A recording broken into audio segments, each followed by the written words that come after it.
Episode 22, Busy Moms Podcast. What is it and why now?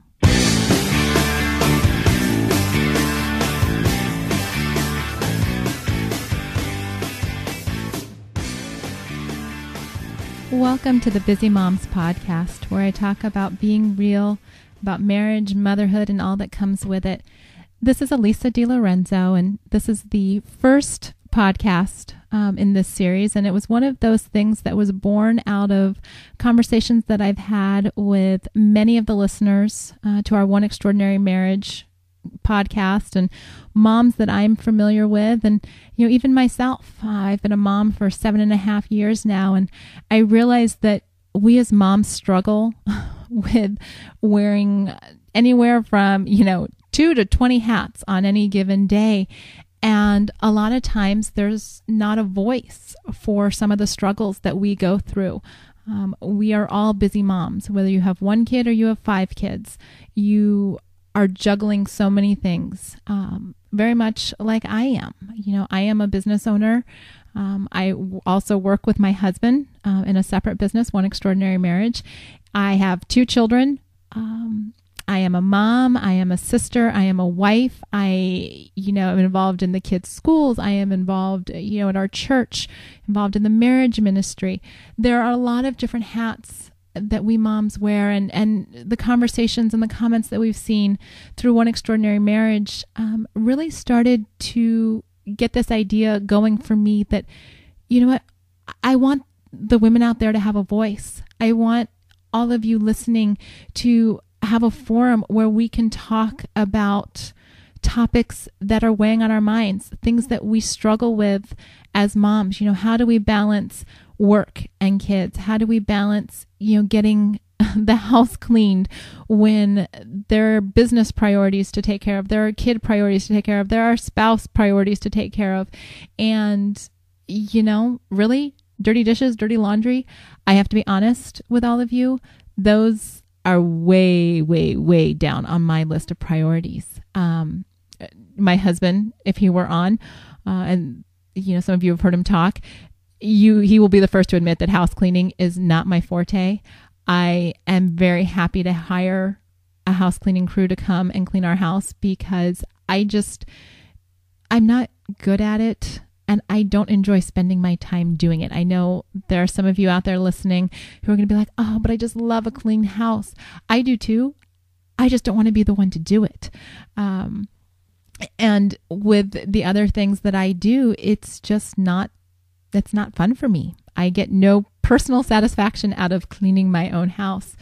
But those are the kind of topics I want to talk about. I want to talk in subsequent podcasts on issues that matter to you. I want to know what you want to hear about. Do you want to hear about, time management, or, one of the things that I used to be in a food co-op, and I'm looking to start that again with some girlfriends. And it's a great tool where, it's great for girl time because you all get together and you can either just bring your assembled meals together, or you can get together and cook. And then, oh my gosh, you go home and you have meals in your freezer. So when you have those crazy busy days where you suddenly get to 5 o'clock and it's like, oh goodness, you've got those little mouths looking up at you saying, I'm hungry. When are we having dinner? And maybe it's just my kids that make that sound. But I hear it and I look at the kitchen counter and I realize, ooh, I did not put anything in the crock pot. And I'm not sure what we have for dinner. It's so great to have meals prepared in your freezer that you can just say, dinner will be ready in half an hour and go play. So I want to talk about meal planning. I want to talk about how being a busy mom impacts your marriage.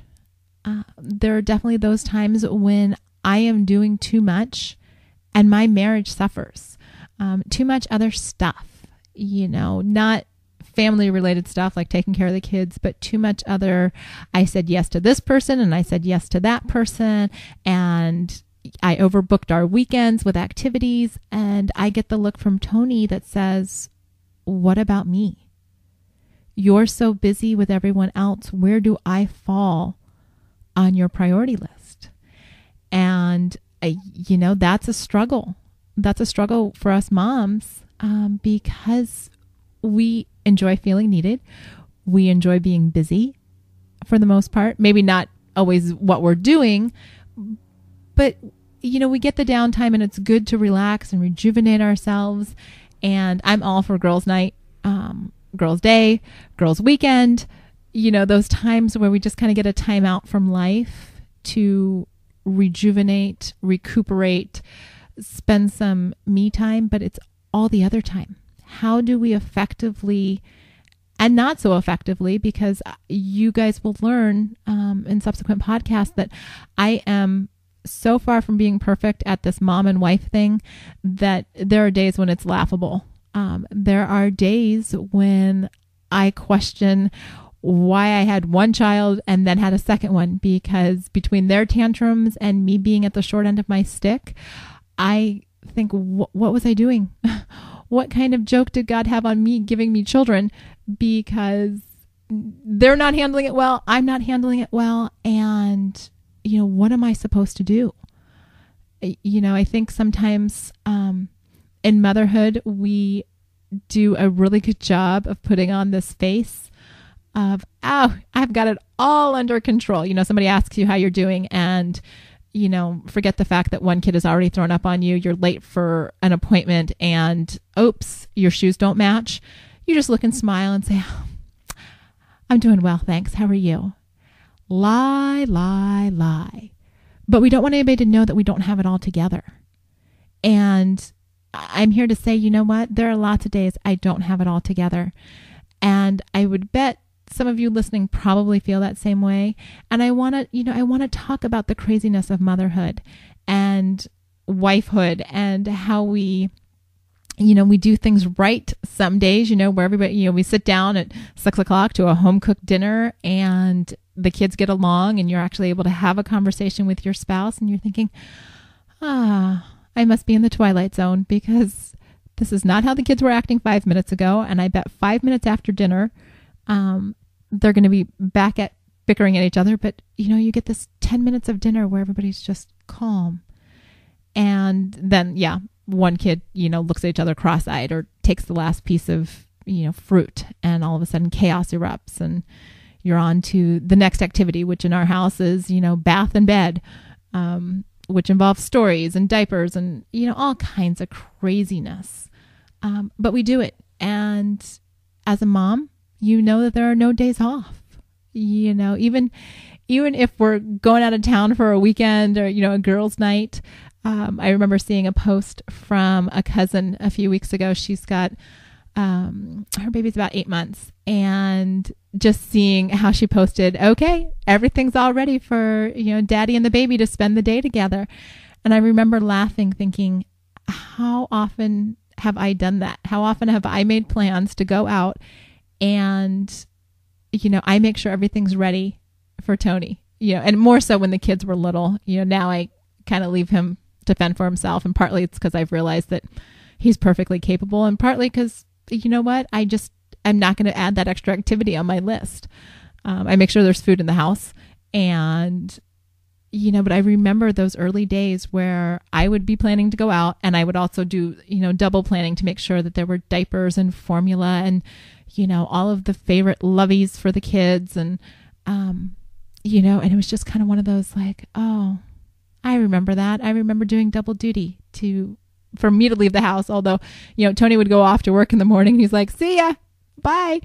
And so it's that dichotomy that we live in as moms and wives, and that nurturing role that we take on, and how it impacts all of our relationships, how it impacts our relationships with our girlfriends. I want to talk to you about, your girlfriends. Do you have a network of women who are there for you? And if you don't, we'll be talking about this more, but if you don't, I strongly encourage you to start with one. I used to be much more introverted, and it would drive Tony nuts. I have to be completely honest. He's like, don't you need to go out? Don't you need to do something? Spend time with someone? He's always been more the social butterfly.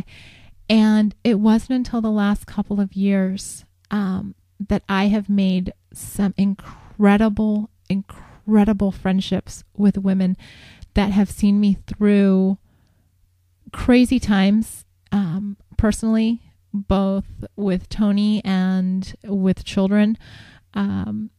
People that I call up just to say, hey, you are not going to believe this funny story that happened with the kids or with my parents or with Tony. And they likewise call me to share their joys and their sorrows and their frustration. If you have kids, you need a network of women to support you, because the kids, let's be honest, there are days when they make you crazy, and you need to know that you are not alone. You need to know that what they are doing, while it's frustrating as all get out, is normal. Because there are days when I remember when Alex was younger and, we were hitting the threes. He was not a terrible 2 child. He was a terrible 3 child. And I still remember when he was probably I was right about 3. And I was just like, oh, no big deal. We got through the 2s, piece of cake. I don't know what people were talking about. And I kid you not, he was about 3. And I just remember thinking, who did not warn me about the 3s? Where are the women in my life that never said, oh yeah, wait till they get to the 3s, and all of a sudden they've got all this vocabulary at their disposal and they're monkeys. So now I've got this, a few years ago when he was 3, I've got this 3-year-old who can climb anything. He can get outdoors. He can, climb up to the top of the refrigerator, and, strong will. So you mothers of strong-willed children out there, I can commiserate, because God gave me not 1, but 2. And they exert their wills in vastly different ways, yet they are both a challenge. And, I go back to how this impacts your marriage, because so much of what happens with the kids affects what happens with your husband and how you relate to one another. And so we'll be talking a lot about intimacy as well. All of the challenges that present themselves to intimacy with our husbands and what we can do about that. How we can choose as a busy mom to make our husband number 1. The kids in theory are going to grow up and move out. I know more and more people are rebounding back to their parents' house. We've got some friends with adult children who, due to the economy and whatnot, have rebounded back, and they tell some funny stories about having adult children in the home. And I think, oh no. My plan is to give them all the life skills so that they get up and go, and remember to call once in a while and remember to visit once in a while, because I'm looking forward to the years where it is Tony and I, and we can do those things that are kind of on hold right now because of the kids. But this is really just to give a voice to women. And I hope that those of you that are listening will take the time to, write in, leave comments, let me know what's going on in your busy mom world. If you don't have children yet, but you've got questions about being a busy mom and how do you juggle it all, I would love to hear from you. You can always get in touch with me at askalisa@oneextraordinarymarriage.com. It's one of those things where we need a community, and I did not realize this until the last few years. Like I said, when I started making those really strong friendships with women, I didn't realize how valuable that would be to me. And I'm hoping through this Busy Moms podcast to create that community for the listeners. I want us to share our joys. I want us to share our frustrations, because I would guess that if you're griping about something, somebody else listening has probably also had that same gripe. And, let's talk through it. Let's brainstorm ideas. Let's get discussion going on how we can help each other. When I was younger and much more hot-headed, although I still retain that sometimes, I saw women a lot of times as competition and didn't realize how important they were, that I am not in competition with every woman out there. regardless of what happens in the workplace or, the PTA or wherever. You can get so much from other women. We're so passionate.